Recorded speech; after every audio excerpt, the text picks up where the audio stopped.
Hello, welcome to Michelle Sews Again. I'm Michelle.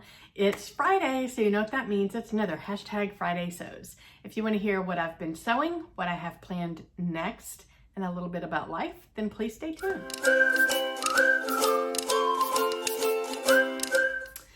Okay, so first of all, I want to answer the question of the week because I always forget this. So I'm just going to get it right out of the way. So this week's question that's posed by Jen from Today in Jen's Sewing Room. She is the fabulous creator of the hashtag Friday Sews. And her question is, what's the top thing you would change about your sewing space and why? For me, I'm pretty happy right now with the way my sewing space is set up. I had my cutting table, which is right here. I had it in the middle of my room and it just really closed everything off. It made the room feel really small. It made it difficult to maneuver between my sewing table, which is right in front of me, and the cutting table and my fabric bins. So I moved it back over here. The reason that I had it in the middle of the room was so that I could get on every side. And I thought that would be more beneficial, but I've discovered putting it over here is actually much better for me, and it allows me to keep my space neater. I just like it a lot better. However, with that said, the one thing I would change would be a bigger cutting table, meaning wider. So this is, I believe, like 30 inches deep, maybe, I forget. But my fabric, when I'm cutting out a pattern, it's not often that the whole piece fits on my cutting table. And so I have to cut in stages. And I'm always nervous that I'm gonna skew my fabric. Now, I've been very patient. I take my time when I'm cutting my pattern pieces out, but I would rather have enough space so that I could cut it all out without moving the fabric around. That's another reason why I can't use fabric weights. The other reason is because, I don't know, I just prefer pins. But that would be the only thing I'd change. Everything else I'm pretty happy with. Now, I mean, sure, I'd love extra space, but that's not happening. That's not happening in the new house either. I'm gonna have about the same amount of space, I would guess. Yeah, maybe even less because my closet's not going to be as big. So that's my answer for the week. I'd love to hear what your thoughts are on your sewing space. What would you change? Why would you change it? Yeah, let's have a discussion about it in the comment box. All right, so let's jump into what I've made for the week. So the first thing I'm gonna talk about, I actually didn't make this week, but I finally posted it. I hadn't talked about it at all up until now. And that is my newest collaboration with Jen from Today in Jen's Sewing Room. We did a collaboration in January of last year on a faux jumpsuit, and neither of us was happy with our results. So we wanted a redo. So we did that, and just because of different things going on, it took us until now for us to be able to load the video. And so I shared my mixed print tiered dress with you guys. I did a video on that this week. I will link to it up here in the cards if you're interested in checking that out. I will also link Jen's video. Her dress came out so cute. I love it so much. So yeah, I had a few issues, but I love the way that the dress came out. I love the look of it, I should say. So go and check that video out if you're curious. The next thing that I made was a Callie shirt, and I am in love with that shirt. I'm definitely gonna make more of that style. I've made the Callie shirt dress twice before. I made it in the traditional, like, regular style. That one was too big. I still wear it. I wear it as a duster. There's a theme here about wearing dresses as dusters. But now that I've made the top, I'm thinking I might cut that down. I don't know. It would still be too big because I do love that dress because I used one of my ice dye fabrics and I freaking love it. So I made that dress, and then the second one that I made, I hacked. I used the Callie shirt dress pattern, and then I cut it across the bottom.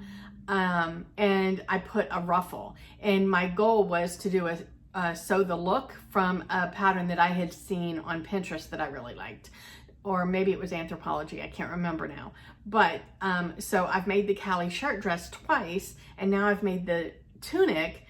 So what I ended up doing was I made the cropped version of the shirt, but I lengthened it. So it's longer than the cropped, but not as long as the tunic. And I discovered through making it that the difference between the cropped version and the tunic is the hemline, how you hem it, and I think the shape of it. I like the hem facing on the cropped version, so lengthening it, it was like perfect. I love everything about that shirt other than the fabric type. I love the print, I love the length, I love the way that shirt fits. It's perfect. So that is make number 2, checked off my make 9 list. So make 9 progress, yes. All right, the third thing that I made was inspired by the Northern Soul Sisters. So if you're not following their channel, then I'll link it in the description box below. But basically, Tamlin from Sewn on the Tyne, Ruanne from the Yorkshire Sew Girl, and Rachel from Stitched Up. If you're following any of them, then you know that they are really good friends. They are over in the UK. They all have sewing channels, and they've become really good friends in real life. So they teamed up and they started a combo channel that's called Northern Soul Sisters, SEWL. I think it's a really clever name. And their first like collaborative project is they want to all make a jacket in January. So I was inspired by them because I have a jacket that's been on my to-do list for a year now. I was inspired to make this jacket by Candy from Candy Johnson, who is a makeup YouTuber. And I was watching one of her videos last year, and she had this super cool color blocked corduroy shacket. And it was hot pink and light pink, and I just loved the color combination. Can I just tell you how difficult it is to find brightly colored wide wale corduroy fabric? It was torture. I didn't end up with colors that I wanted, but I did end up with colors that I like. So I ended up having to order from a company in China, and I would much have rather ordered from a US-based company, but I couldn't find any that had these colors. So I ended up with this bright red, or cherry red, and this like pumpkin spicy orange. I wanted hot pink and orange, or hot pink and red, or these are the two colors that I could get that were closest to my vision.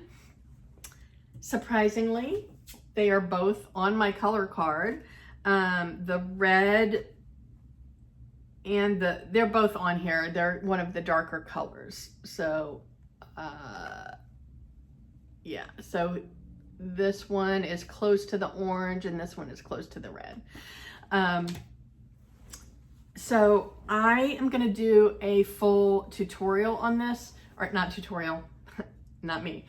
I'm gonna do a full review on this in a separate video, but I just wanted you to see that I made it. It's the Logan jacket from Style Arc. I don't think I said that. And it's actually the same jacket that Tamlin is gonna make from Sewn on the Tyne. So I cut this out and made it on Sunday because I was really enjoying the process. And I can't wait to tell you all about it. So that video will be coming up soon. If you are following along with the Northern Soul Sisters on Instagram, they have a hashtag for this. It's not a challenge, it's just kind of a collaborative effort. It's an idea, jackets in January, and they're calling it Sew Jackets with NSS, which is Northern Soul Sisters. And yeah, so sew along, be inspired by them. All three of them are making a different jacket with very different fabrics, so it'll give you a wide variety of things to be inspired by. And then the other thing this week, it's not a make, but it's kind of sewing related, is I finally posted my color analysis that I had done last year. And if you're interested in that, then I'll link to that video up here so you can go and check it out. What do I have coming up next? So a couple of weeks ago, I shared that I had, out of my Make 9s, I had a few that were higher on the priority list than others. And I gave you guys the opportunity to help me vote on which one would be next. And that's where the Cali shirt came in. So that one won. But right behind that was the Love Notions Forte knit top and the Style Arc Betty woven top. And I shared with you the fabrics that I wanted to use. And so I think I still feel like those are the fabrics that I want to use for both of those. Those both look like pretty quick makes, so I think I might make those up this weekend. So we'll see if I can get them both done, but I think I can. The other thing that's on my to-do list, but it's not going to be short term because I need to get the fabric, is I want to make another camp shirt. I made one for my brother. You might recall I made one last summer for my brother with kind of guitars on it because he is now designing guitars in his retirement. And he loved the shirt. My husband actually liked the shirt. And I was inspired by Carol from Sew Carol. I'll link her channel in the description box. But she made a shirt for her husband this week with AC/DC, the band AC/DC print. And it's the same style shirt. So I've already got the pattern that I made for my brother. So I'm going to use that pattern. And being inspired by Carol, it's like I want to make one for my husband. So I was trying to think. He also is very into music. He's got his whole arm has got a sleeve of tattoos of his favorite bands. So I was thinking to try and find a band fabric for one of his favorite bands. None of those I could find. He was a DJ in college and, we're 80s kids. So I thought, a print with cassette tapes on it because he definitely used to make mixed tapes all the time. I did find a cassette tape fabric and I passed it by him and he approved. He also is very into the Ravens, the football team, the Baltimore Ravens. I cannot find a Ravens fabric that I like, so I'll keep searching for that. I also thought he's really big into comics, so I looked for different comic book prints and I found one of those that he likes. So I'm going to probably make him both the comic book one and the cassette tape one. Those are on a longer journey. They're not going to be immediate, but I have both of those on my coming up to-do list. So thank you, Carol, for that inspiration.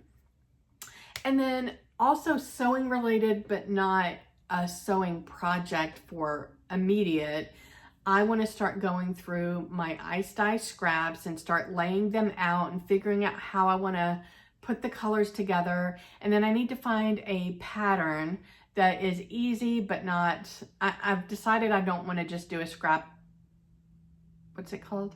A scrap work quilt? A patchwork quilt.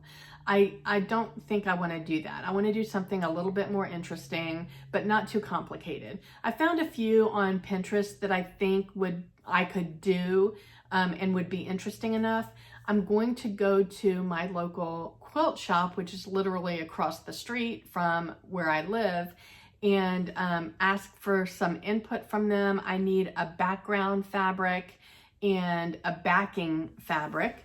And so I'm just going to I'm going to take some of my samples of my ice dye fabric with me and ask for their input on maybe a background fabric. And I want to start laying that out. I want to start, I have to nail down my pattern so that I know what size to cut my pieces, whether I'm going to do squares or strips. I don't know yet, or a combination of the two. But yeah, I'm excited to get started on that. So wish me luck. And then we're up to life. So the last time I talked to you, I said we were going to go and check out the house and see if there was any stucco or anything done. And we went and checked it out on Saturday, and the stucco's not up, but the cinder block was covered.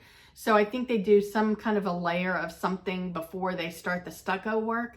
And also all of the insulation was up. So there was progress, which was exciting. We're going again tomorrow because we have to go pick something up in the town where the house is being built. So we're like, we're going to be there. We might as well drive by and see if anything's been done. We're hoping that, you know, they might have started on the drywall. We'll see. So I'm kind of excited about that. And then the sewing expo in Lakeland, I have my tickets, and I am taking several classes. So I think I'm gonna do a separate video on this probably tomorrow, just so that I can tell you all the classes that I'm taking. I'd love it if you're taking any of the classes to let me know, because maybe we could meet in the class. That would be awesome. And then a few of us that are going are planning a meet and greet. I don't know, that sounds kind of pretentious, but we're planning to have a time and place where we would love to like just say this is where we're going to be, and if anybody wants to come and meet in person, like we'd love to meet you guys that comment on our videos all the time. We feel like, you know, we're all friends, so we want to meet you in real life. So we're kind of nailing that down, and I'll hopefully be able to announce that next Friday. So that's kind of it for life. I will give you a teaser that 3 of my classes that I'm taking, let's see, 1, 2, 3, 4, 5, 6, I'm taking 7 classes, and 3 of them are quilting related. So I feel like I'm gonna get into quilting. I'm excited about that. That's it, guys. Wherever you are, I hope the weather's amazing. I hope you're able to get some sewing in, and I will talk to you later. Bye.